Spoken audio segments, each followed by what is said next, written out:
Hello दोस्तों। आज हम एक ऐसी मूवी देखने वाले हैं जिसमें एक बाप भेड़िए में बदल जाता है और अपनी इंसानी आदतें भूलकर जानवर बन जाता है और मारना चाहता है अपनी ही बेटी और बीवी को। क्या वो अपने परिवार को मार देगा या फिर उसका परिवार खुद को बचा लेगा? आइए देखते हैं क्या होता है अंत में। फिल्म की शुरुआत कुछ टेक्स्ट के साथ होती है जिसमें लिखा है कि 1995 की शुरुआत में ओरेगन के सुंदर पहाड़ों में एक पर्वतारोही लापता हो गया। कई बार देखे जाने के बाद स्थानीय समुदाय के कुछ सदस्यों ने अंदाज़ा लगाया कि लापता व्यक्ति को जानवरों से होने वाली बीमारी हो गई है जिसे वे हिल्स फीवर कहते थे। हम मूवी के मेन कैरेक्टर ब्लेक को देखते हैं। फिल्म की शुरुआत उसके बचपन के एक फ्लैशबैक से होती है जिसमें वो अपने पिता के साथ शिकार पर जाता है। ब्लेक के पिता उसे कुछ जहरीले मशरूम के बारे में बता रहे होते हैं लेकिन ब्लेक ध्यान नहीं दे रहा होता है। ये देखकर उसके पिता गुस्से में आ जाते हैं और गंभीर होकर कहते हैं, यह जगह खूबसूरत तो है लेकिन खतरनाक भी है और उसे सावधान रहने की ज़रूरत है। तुम यहाँ मर सकते हो। उन्हें अपने पीछे कुछ सुनाई देता है और वह एक हिरन होता है।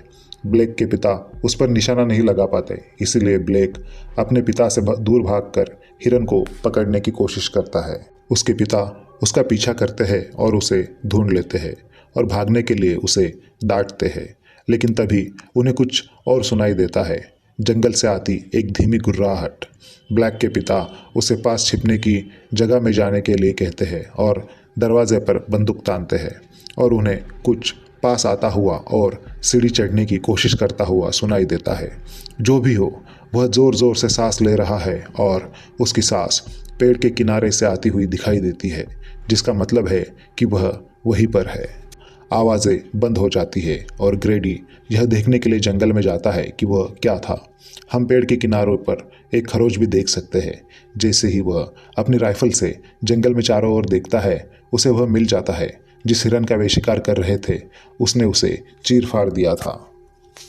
तभी उसे एक रोएदार जीव चारों पैरों पर दौड़ता हुआ दिखाई देता है। वह गोली चलाता है लेकिन निशाना चूक जाता है, या शायद उसने उसे मार ही दिया हो क्योंकि वह भाग गया। ब्लैक जानना चाहता है कि वह क्या था और उसके पिता उसे बताते हैं कि वह एक भालू था।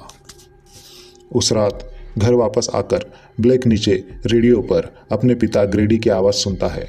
वह चुपके से नीचे जाकर सुनता है। ग्रेडी डैन नाम के किसी व्यक्ति से बात कर रहा होता है। ग्रेडी डैन को बताने लगता है कि उन्होंने उसे देखा। डैन पूछता है कि क्या देखा, लेकिन ग्रेडी कहता है, तुम जानते हो कि मैं किसके बारे में बात कर रहा हूँ। डैन शांत स्वभाव से कहता है कि भेड़िए का चेहरा, और ग्रेडी कहता है कि हाँ, यह सच है और उसने उसे देखा और लगभग गोली चला ही दी थी। कैमरा नीचे घूमता है और हम एक नोटबुक देख पाते हैं जिसमें उसने इस चीज़ के बारे में वह सब कुछ लिख रखा है जो वो जानता था। नदी के पूर्व में स्थित होने, दो पैरों पर खड़े होने और हिरन के छिपने की जगह पर चढ़ने में सक्षम होने के बारे में कुछ खास बात थी। वह रेडियो कॉल समाप्त करते हुए डैन को बताता है कि वह उसके बेटे के पीछे पड़ा है और वह उसे पकड़ लेगा, लेकिन उसे डैन की मदद की ज़रूरत है। तभी उसे ब्लैक की छुपकर बात सुनने का एहसास होता है और वह बातचीत खत्म कर देता है। इससे यह लगता है कि ग्रेडी पहले से ही वाकिफ था और शायद इसीलिए उसने ब्लैक को सावधान रहने के लिए इतनी गंभीरता से कहा था और इसीलिए जब वह भाग गया तो वो इतना गुस्सा हुआ था। फिल्म अब 30 साल आगे बढ़ जाती है। ब्लैक अब एक अधेड़ उम्र का पिता है। उसकी बेटी का नाम जिंजर है। ब्लैक के पिता ग्रेडी का हाल ही में निधन हो गया और ओरेगन में स्थित उसका बचपन का घर उसे विरासत में मिला। वह बताता है कि उसने लंबे समय से अपने पिता से बात नहीं की। ब्लैक का कहना है वह हमेशा उससे डरता था, इसीलिए वह 18 साल की उम्र में उसे छोड़कर चला गया और तब से उसने उनसे बात नहीं की।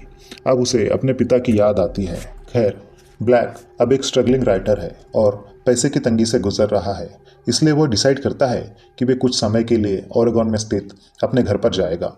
पूरा परिवार उसी घर की तरफ निकलता है। ब्लैक को रास्ता ढूंढने में परेशानी हो रही है और उसके फ़ोन का नेटवर्क भी नहीं है, इसलिए उसे रुक कर नक्शा देखना पड़ता है। देखते समय उसकी बेटी और पत्नी को पास में ही एक हिरन के छिपने की जगह पर कोई दिखाई देता है। संभवतः यह वही जगह है जहाँ पर बचपन में ब्लैक जाया करता था। ब्लैक उस आदमी को समझाता है कि वह अपने पिता का घर ढूंढ रहा है। और हमें पता चलता है कि यह आदमी डेरेक है। डेरेक डैन का बेटा है। यह वही डैन है जिसने ब्लैक के पिता ग्रेडी के साथ रेडियो पर बात की थी। डेरेक ब्लैक को पहचान लेता है और वो कहता है कि अब यहाँ ज़्यादा लोग नहीं रहते और वे आमतौर पर रात में बाहर नहीं निकलते क्योंकि यहाँ बिजली या रोशनी की कोई व्यवस्था नहीं है।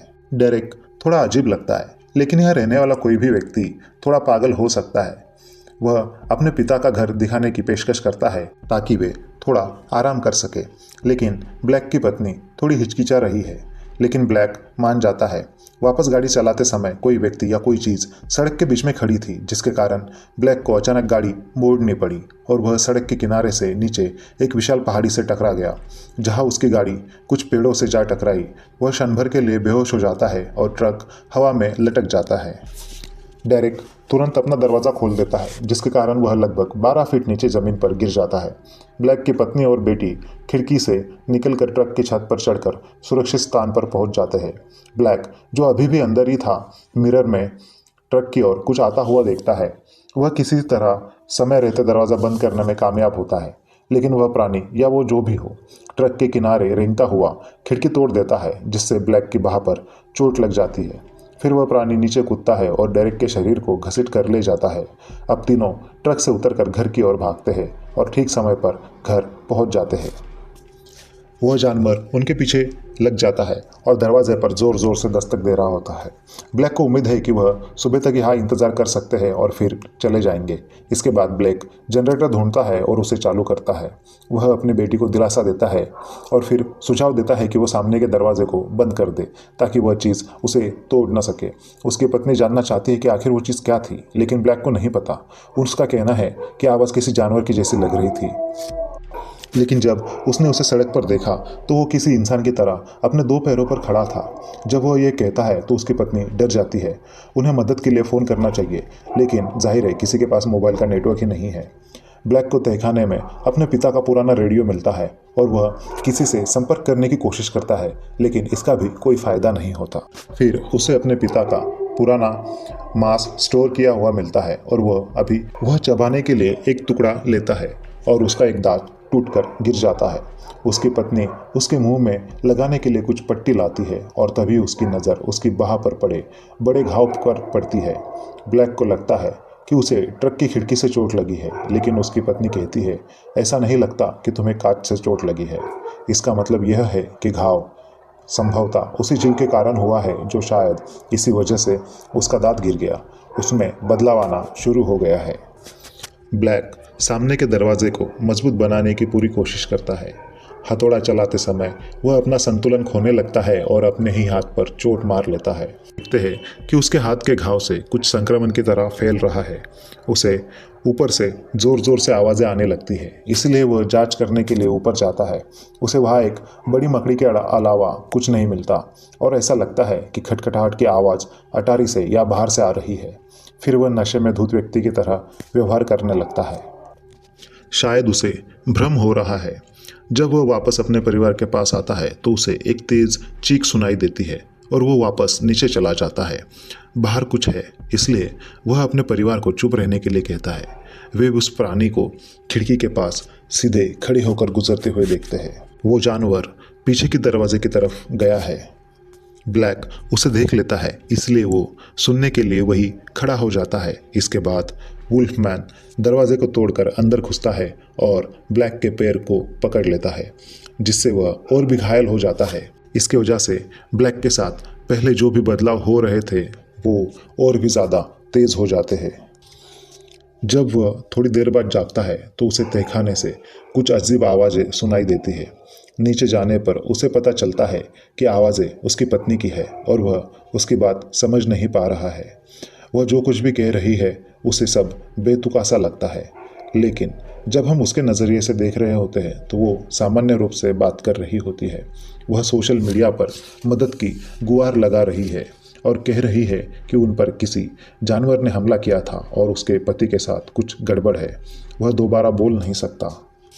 इसके बाद ब्लैक बेहोशी की हालत में खुद पर पेशाब कर देता है, जिससे पता चलता है कि वह अपने शरीर पर पूरी तरह से नियंत्रण खो रहा है। वह बिस्तर पर लेटा हुआ है और अपने ही बालों के गुच्छे नोच रहा है।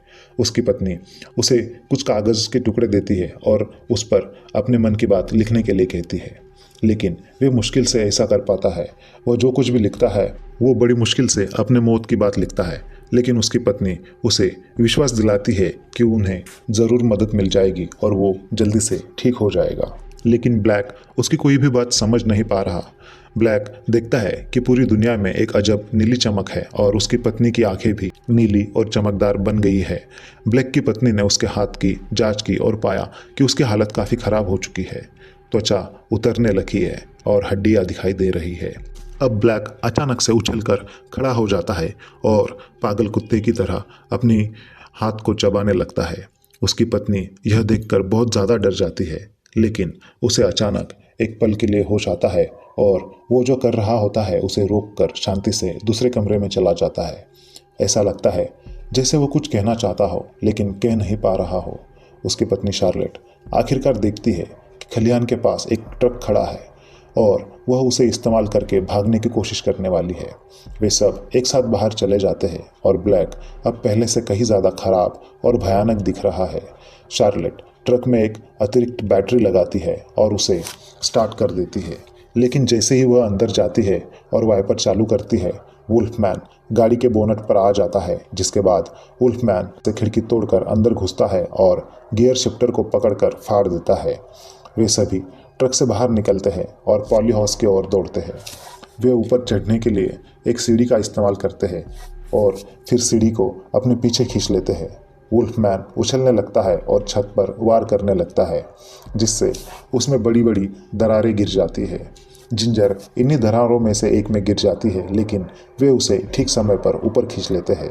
ब्लैक अपने परिवार को देखता है और फिर पॉली हाउस से नीचे कूद जाता है, जिससे उसके परिवार को घर में जाने का मौका मिल जाता है। बाहर दो वुल्फमैन की लड़ाई की आवाज़ें आ रही है। फिर ब्लैक दरवाजे पर प्रकट होता है। शार्लेट को इस बात का यकीन नहीं है उसे ब्लैक को अंदर आने देना चाहिए या नहीं, लेकिन वह उसे अंदर आने देती है। ब्लैक पूरी तरह लंगड़ा रहा है और अब उसमें और भी ज़्यादा बदलाव आ गया है। उनकी बेटी उसे कंफर्ट करने की कोशिश करती है, लेकिन वह केवल एक जानवर की तरह गुर्रा सकता है और खुद पर से उसका सारा नियंत्रण खत्म हो गया है। जिंजर उससे कहती है कि वो उससे बहुत प्यार करती है। फिर वह खून की उल्टी कर देता है, जिसमें एक उंगली भी होती है। यह उंगली दूसरे वुल्फमैन की होनी चाहिए। फिर वह अपना सारा नियंत्रण खो देता है और उछलकर अपनी पत्नी की ओर दौड़ता है, लेकिन आखिरी सेकंड में खुद को रोकने में कामयाब हो जाता है। वो जानता है कि अब उसे जाना ही होगा, वरना वो अपने परिवार को नुकसान पहुंचा सकता है। जैसे ही वह बाहर जाने के लिए पीछे का दरवाज़ा खोलता है तो वुल्फमैन दौड़ता हुआ आता है और उस पर हमला कर देता है। वे एक भयंकर लड़ाई में उलझ जाते हैं। ब्लैक बेहोश हो जाता है और वुल्फमैन उसे बाहर घसीट कर ले जाने की कोशिश करता है, लेकिन शार्लेट उसे रोक देती है। वह उसे लोहे के रॉड से तब तक रोके रखती है जब तक कि ब्लैक जाग न जाए। ब्लैक वुल्फमैन पर पीछे से हमला करता है, उसकी गर्दन पर काटता है और फाइनली उसे मार डालता है। उस जानवर को हराने के बाद ब्लैक उसकी बाह को देखता है और उस पर एक टैटू देखता है। यह ब्लैक के पिता है और शायद इसी वजह से वो जानवर घर के आसपास घूम रहा था। ब्लैक हैरान होकर घर से बाहर भाग जाता है। आंगन में बाहर ब्लैक वेयरवुल्फ में बदलने की अपनी अंतिम प्रक्रिया से गुजर रहा है और उसके दांत अब पहले से कई ज़्यादा बड़े हो गए हैं। उसका निचला जबड़ा बाहर निकलने लगा है। उसकी उंगलियों के जोड़ बढ़ रहे हैं। उसके नाखून झड़ जाते हैं और उनकी जगह नुकीले पंजे आ जाते हैं। चेंज पूरा होने के बाद ब्लैक जंगल की ओर देखता है और उसे चेंज पूरा हो जाने के बाद ब्लैक जंगल की ओर देखता है। उसकी आंखों से अंधेरा जंगल चमकीला और लगभग जगमगाता हुआ दिखाई देता है और वो जोर से दहाड़ता है। घर के अंदर शार्लेट और उसकी बेटी एक दूसरे के गले लगे होते हैं कि तभी अचानक लाइट चली जाती है, या शायद जनरेटर किसी वजह से बंद हो जाता है, या फिर शायद ब्लैक ने खुद ही बिजली काट दी होती है। वह खिड़की के बाहर देखती है तो देख पाती है कि ब्लैक उसे ही घूर रहा है। हालांकि अब वह पहले की तरह प्यार भरा नजर नहीं आता। वह नज़रों से ओझल हो जाता है और उन्हें ऊपर से काफ़ी शोर सुनाई देने लगता है, लेकिन तभी वह अचानक अपने बेटी के पीछे प्रकट हो जाता है। ब्लैक उन्हें घेर लेता है और शार्लेट को मजबूर होकर उसे चाकू मारना पड़ता है। इससे दोनों माँ बेटी को बाहर भागने का और खुद को शेड में बंद करने के लिए टाइम मिल जाता है। शार्लेट को एक बड़ी चेन मिलती है, लेकिन वह इसके साथ क्या करती है यह अभी दिखाया नहीं गया। ब्लैक उस बड़े शेड के अंदर आने की कोशिश करता है, लेकिन वो दरवाज़ा बंद होने की वजह से अंदर जा नहीं पाता, इसलिए वो नीचे से ज़मीन खोदने की कोशिश करने लगता है। शार्लेट और जिंजर के लिए तो चारों तरफ घना अंधेरा है, लेकिन ब्लैक अपनी आंखों की वजह से उन्हें बिल्कुल स्पष्ट रूप से देख सकता है। वह उन पर हमला करने के लिए अंधेरे से बाहर निकलता है, लेकिन सीधे ट्रैप में फंस जाता है। दरअसल शार्लेट ने चेन के साथ एक ट्रैप बनाया था।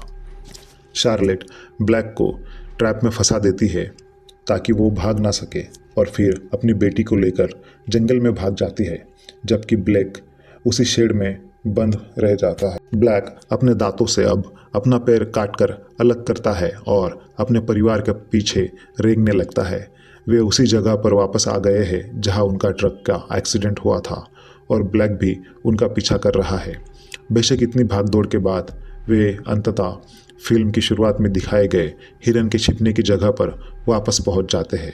शार्लेट और उसकी बेटी अंदर छिप जाती है। ब्लैक सीढ़ी पर चढ़ जाता है और शार्लेट राइफल लेकर वही उसका इंतज़ार कर रही होती है। वह पूरी तरह ऊपर चढ़ जाता है और अपने परिवार को देखकर उनके तरफ घूरने लगता है, और जैसे ही ब्लैक अपने परिवार की ओर झपटता है तभी शार्लेट उसको गोली मार देती है। ब्लैक ज़मीन पर गिर जाता है और शार्लेट और जिंजर ब्लैक के पास बैठकर रो रहे होते हैं। ब्लैक अब अपना दम तोड़ देता है और यहीं पर इस मूवी का द एंड हो जाता है। वीडियो अच्छा लगा हो तो लाइक और शेयर कर देना। फिर मिलते हैं किसी इंडियन मूवी के साथ जिसमें एक परिवार लड़ता है एक ऐसे तांत्रिक से जो उन पर जादू टोना कर रही होती है। आने वाली वीडियो के नोटिफिकेशन के लिए चैनल को सब्सक्राइब कर लेना।